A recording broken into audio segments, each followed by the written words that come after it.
ಮೈಸೂರಿನಲ್ಲಿ ಬಿಜೆಪಿ ಅಭ್ಯರ್ಥಿ ಯದುವೀರವರು full active ಆಗಿದ್ದಾರೆ. ಮತ್ತೊಂದು ಕಡೆ ಸಂಜೆ 5 ಗಂಟೆಗೆ ಮೈಸೂರಿನ ಬಿಜೆಪಿ ಕಚೇರಿಗೆ ಯದುವೀರವರು ಭೇಟಿಯನ್ನ ಕೊಡಲಿದ್ದಾರೆ.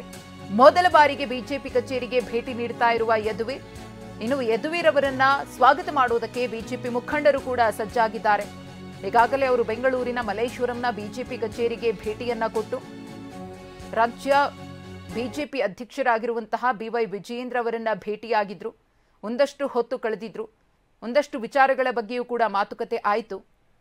ಇದೀಗ ಮೈಸೂರಿನಲ್ಲಿರುವಂತಹ ಬಿಜೆಪಿ ಕಚೇರಿಗೆ ಇವತ್ತು ಸಂಜೆ 5 ಗಂಟೆಗೆ ಯದುವೀರ್ ಅವರು ಭೇಟಿಯನ್ನ ಕೊಡಲಿದ್ದಾರೆ.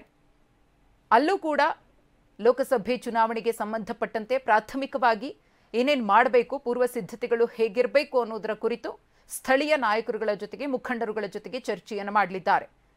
ಬಹಳ ಹೈ ವೋಲ್ಟೇಜ್ ಕ್ಷೇತ್ರವಾಗಿತ್ತು. ಅದರಲ್ಲೂ ಬಿಜೆಪಿ ಪಾಳೆಯದಿಂದ ಯಾರು ಅಭ್ಯರ್ಥಿ ಆಗ್ತಾರೆ ಅನ್ನೋದ್ರ ಬಗ್ಗೆ ಸಾಕಷ್ಟು ಕುತೂಹಲವನ್ನ ಕೆರಳಿಸಿತ್ತು.